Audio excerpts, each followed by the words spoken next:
अस्सलाम वालेकुम स्टूडेंट्स। तो आज हम बात करने जा रहे हैं कि अगर आपके सामने 2 या 3 इक्वेशन आ जाती हैं और आपसे कहा जाता है कि आप उन इक्वेशंस को सॉल्व कीजिए और सॉल्व भी जो आपने करना है वो क्रैमर्स रूल का इस्तेमाल करते हुए आपने सॉल्व करना है, तो फिर वो किस तरह से किया जाएगा आज की वीडियो में हम ये डिस्कस करेंगे।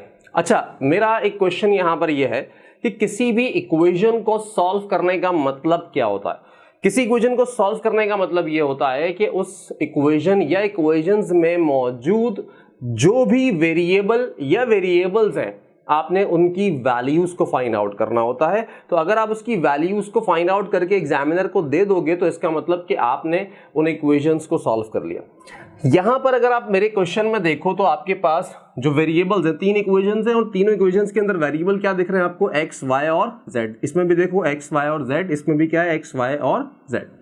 इट मीन्स कि हमारा यहां पर जो टारगेट है वो टारगेट क्या है कि हमने x की वैल्यू, y की वैल्यू और z की वैल्यू को फाइंड आउट करना है। तो सवाल ये पैदा होता है कि सर क्रैमर्स रूल क्या कहता है इसके लिए कि आप x की वैल्यू कैसे फाइंड करोगे, y की वैल्यू कैसे फाइंड करोगे और ऐसे ही z की वैल्यू आप कैसे फाइंड करोगे। तो उसके लिए आपने सिंपल ये 3 फॉर्मूले याद रखने हैं।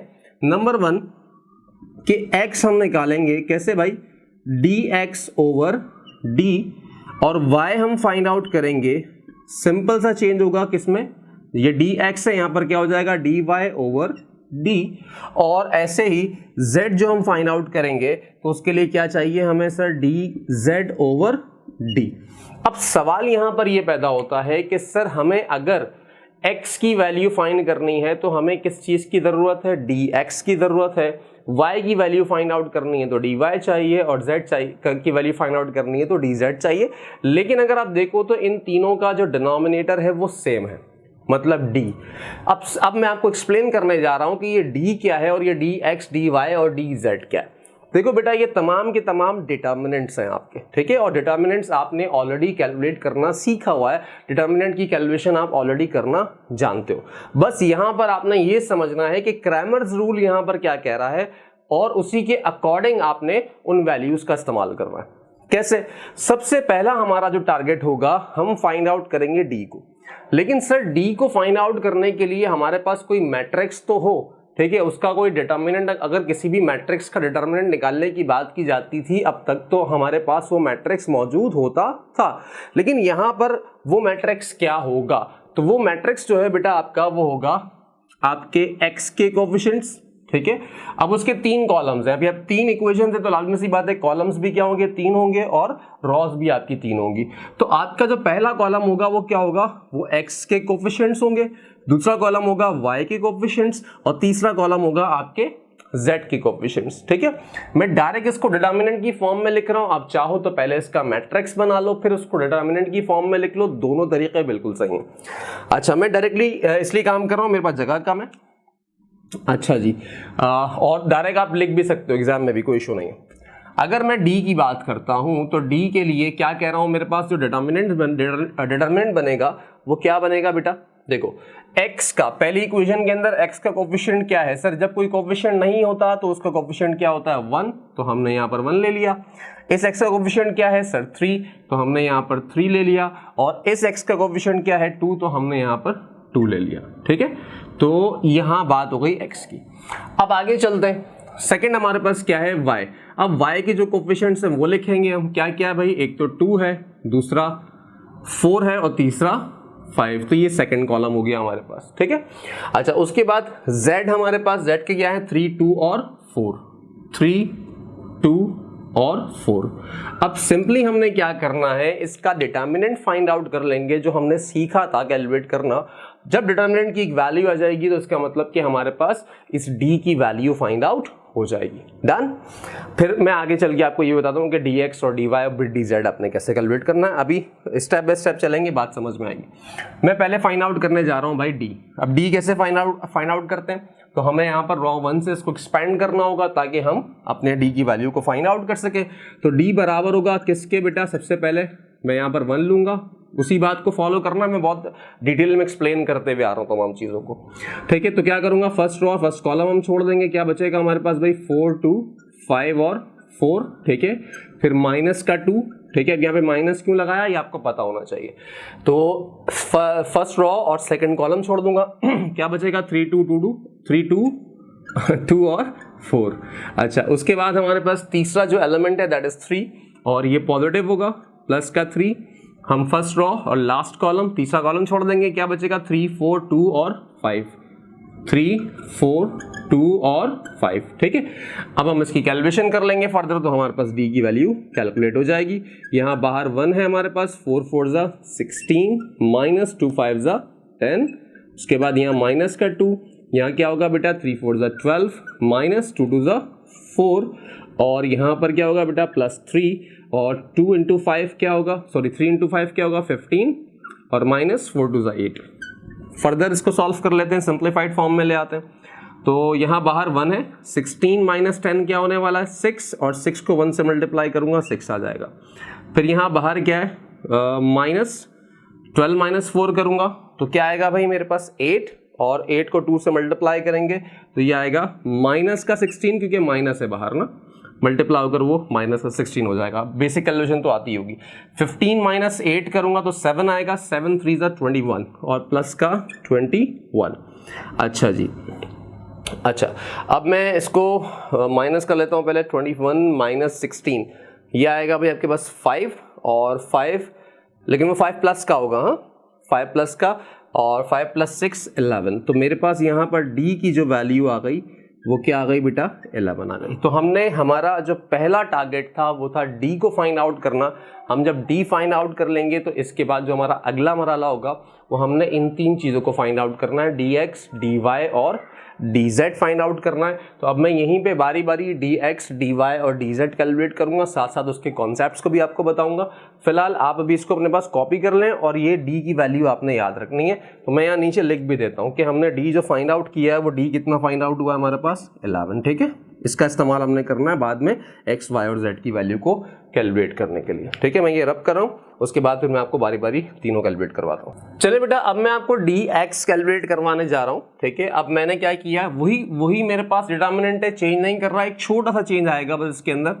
मैंने एक तो यहाँ पे इसको क्या लिखा dx, और यहाँ पर ये जो आपका जो x के कोफिशिएंट्स थे ना, ये जो मैंने x के कोफिशिएंट्स लिखे थे, इसको आपने इसकी जगह पर सिंपल सा काम ये करना है कि आपके जो ये कांस्टेंट्स हैं, ठीक है, इन कांस्टेंट्स को लिख देना है। ठीक है, 7 9 और 9, और बिल्कुल उसी तरीके से आपने डिटर्मिनेंट फाइंड आउट करना जिस तरह से हम डिटर्मिनेंट फाइंड आउट करते हैं। तो असल में ये भी डिटर्मिनेंट है, ये भी डिटर्मिनेंट है, ये भी डिटर्मिनेंट है, कुछ अलग नहीं है इसके अंदर, काम वही करना है। बस हर बार आप क्या करते जाओगे, dx के लिए जैसे मैंने यहाँ पर क्या किया है, x की कोफिशिएंट्स को रिप्लेस कर दिया विद द कांस्टेंट्स, तो ऐसे ही फिर मैं y के कोफिशिएंट्स को रिप्लेस करूंगा कांस्टेंट्स के साथ, फिर z के कोफिशिएंट्स को रिप्लेस करूंगा कांस्टेंट्स के साथ, तो सब बारी बारी निकलते जाएंगे। तो मैं तीनों को करवा भी रहा हूं आपको। देखिए भाई क्या करना होगा, अब मुझे यहाँ पे सबसे पहले 7 लिखना है। ठीक है, रो 1 से एक्सपेंड करूंगा, 7 लिखूंगा, फर्स्ट रो और फर्स्ट कॉलम छोड़ देंगे, क्या बचेगा भाई 4 2 5 और 4, उसके बाद बीच में आएगा -2। अब जल्दी जल्दी काम कर रहा हूँ, -2 और फर्स्ट रो सेकंड कॉलम छोड़ देंगे, 9 2 9 4 9 2 9 4, और उसके बाद भाई यहाँ पे प्लस का 3 आ जाएगा मेरे पास, और यहाँ आएगा 9 4 9 5 9 4 9 5। तो जल्दी से इसको कैलकुलेट कर लेते हैं, 7 और यहाँ पर आएगा 16 माइनस 5 2 जा 10 माइनस का 2 9 4 जा 36 माइनस 9 2 जा 18 और प्लस का 3 और 9 5 जा 45 माइनस 9 4 जा 36। ठीक है जी, अच्छा 16 माइनस 10 करूंगा तो ये आएगा मेरे पास 6 6 7 जा 42, और ऐसे ही माइनस पहले देख लेते हैं 36 माइनस 18, तो ये कितना बनेगा भाई 18 आएगा, 18 को 2 से मल्टीप्लाई करूंगा अगेन 36 आ जाएगा, बट माइनस का 36, तो 45 माइनस 36 करेंगे तो यहाँ पर क्या आने वाला भाई आपके पास 9 आएगा, 9 को 3 से मल्टीप्लाई करेंगे तो ये आ जाएगा आपके पास 27। ठीक है, अब इसको हम फर्दर सॉल्व कर लेते हैं। तो 42 माइनस 36 अगर हम करेंगे तो 36 प्लस 4 4 प्लस 2 6 6 और 6 प्लस 27 27 प्लस 6 7 6 13 तो ये आ जाएगा आपके पास भाई 33। तो ये आ गया आपके पास dx। तो यहाँ पर हमारे पास जो वैल्यू फाइंड आउट हो गई दैट इज dx, और वो कितना आया है 33। ठीक है, अब ऐसे ही मुझे dy फाइंड आउट करना है, फिर हम dz फाइंड आउट कर लेंगे। ठीक है, इसको आप जल्दी से स्क्रीनशॉट ले लें और इस वैल्यू को भी आपने दिमाग में रखना है। अब मैं क्या कर रहा हूँ, मैं यहाँ लिख देता हूँ। ठीक है, ऊपर dx मैंने निकाला है 33, ऐसे dy निकाल के वहाँ लिख देंगे, फिर dz निकाल के लिख देंगे। ठीक है, चले भाई आगे बढ़ते हैं। अच्छा भाई, अब मुझे क्या करना है, देखिए गलती कहाँ कर सकते हैं, उस गलती से बचना है। अब अक्सर बच्चे क्या करेंगे कि जो मैंने बात बताई थी कि अब dy निकालने के लिए आपको क्या करना होगा कि जो y के कोफिशिएंट्स हैं उसको रिप्लेस कर दें विद द कांस्टेंट्स। लेकिन गलती क्या करेंगे बच्चे कि वो यहां पर भी उन्हीं कांस्टेंट्स को लिखा रहने दे देंगे। नहीं, आपने इसके ओरिजिनल कोफिशिएंट्स को वापस लाना है y के केस के अंदर। मैं समझाता हूं बात क्या कह रहा हूं कि अगर मुझे dy निकालना है तो जो x के जो कोफिशिएंट्स थे ना पहले शुरू में, उसको वापस से लिखो। जो थे वो क्या क्या थे, 1 3 और 2, 1 3 और 2। और जो y के कोफिशिएंट्स थे अब उनको रिप्लेस कर दो विद द कांस्टेंट्स। तो कांस्टेंट्स क्या क्या थे हमारे पास भाई, यहाँ पे 7 9 और 9, तो यहाँ आ जाएगा 7 9 और 9। ठीक है, बस ये काम करना है। x के वही ओरिजिनल कोफिशिएंट्स लिखोगे और y के कोफिशिएंट्स को रिप्लेस कर दोगे कांस्टेंट्स के साथ। अब फिर आप उसका डिटरमिनेंट निकाल लो। तो कैसे निकालेंगे भाई डिटरमिनेंट, वंस अगेन हम रो 1 से एक्सपेंड करेंगे। पहले आएगा 1 और यहाँ पे क्या होगा, फर्स्ट रो फर्स्ट कॉलम छोड़ दो, क्या बचा 9 2 9 4। उसके बाद आएगा भाई हमारे पास माइनस का 7 और सेकेंड रो फर्स्ट कॉलम छोड़ दो, 3 2 2 4, 3 2 2 और 4। और उसके बाद आएगा भाई प्लस का 3, देन हमारे पास आएगा 3 9 2 9, 3 9 2 9। ठीक है, आगे बढ़ते हैं। यहाँ बाहर 1 है, 9 4 जा 36 माइनस 18, माइनस का 7 3 4 जा 12 माइनस 2 2 जा 4 प्लस 3 3 9 जा 27 माइनस 9 2 जा 18। ठीक है, अच्छा जी, यहाँ पे क्या होगा 1 बल्कि डायरेक्ट ही कर लेते हैं ना, 36 माइनस 18 करेंगे, 18 को 1 से मल्टीप्लाई करेंगे, 18 आ जाएगा हमारे पास। 12 माइनस 4 करेंगे तो ये आएगा आपके पास 8 8 7 जा 56 माइनस का 56, और यहाँ पर 27 माइनस 18 करेंगे तो 9 आएगा, 9 3 जा 27, तो ये आ जाएगा 27। ठीक है भाई, तो उसका आंसर जो आएगा भाई हमारे पास वो आएगा -11, और ये हमने फाइंड आउट कर लिया dy। ठीक है, अब हमारा जो अगला टारगेट है वो हमने dz फाइंड आउट करना है। तो dz के लिए क्या करेंगे, वही काम करना है, आपने z के कोफिशिएंट्स को रिप्लेस कर देना है with the constant, but x और y के जो कोफिशिएंट्स हैं वो वापस से ओरिजिनल वाले ही लिखने हैं जो थे। ठीक है, बस ये ख्याल रखना, ये गलती नहीं करना। चले बेटा, अब आपने क्या करना है, अब हमने फाइंड आउट करना है dz, तो हम यहाँ पर लिख देंगे dz, और हमने क्या करना है, अब z के कोफिशिएंट्स को रिप्लेस कर देंगे with the constants. But remember one thing कि आपके पास x और y के जो कोफिशिएंट्स हैं वो दोनों ओरिजिनल लिखे जाएंगे। ये गलती नहीं करना बेटा, ये बच्चे आमतौर पे करते हैं ये मिस्टेक, बार बार इसीलिए कह रहा हूँ। तो x के तो मेरे पास ओरिजिनल कोफिशिएंट्स लिखे हुए हैं, अब मैं y के लिख देता हूँ यहाँ पे 2 4 और 5, 2 4 और 5, और z के कोफिशिएंट्स को हम हटा के उसकी जगह पर क्या लिख देंगे, कांस्टेंट्स को लिख देंगे 7 9 9। ठीक है, और फिर हम वैसे ही इसका भी डिटरमिनेंट फाइंड आउट कर लेंगे। अब dz फाइंड आउट करना है तो हम क्या करेंगे भाई, वंस अगेन रो 1 से एक्सपेंड करेंगे, फर्स्ट रो फर्स्ट कॉलम छोड़ देंगे, क्या बचेगा भाई हमारे पास 4 9 5 9।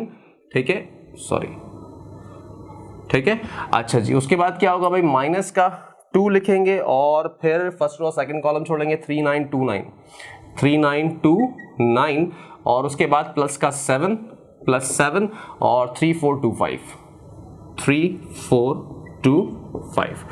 अच्छा, इसको फर्दर सॉल्व करेंगे तो 4 9 जा 36 माइनस 9 5 जा 45, और माइनस 2 3 9 जा 27 माइनस 9 2 जा 18 प्लस 7 और 3 5 जा 15 और माइनस 4 2 जा 8।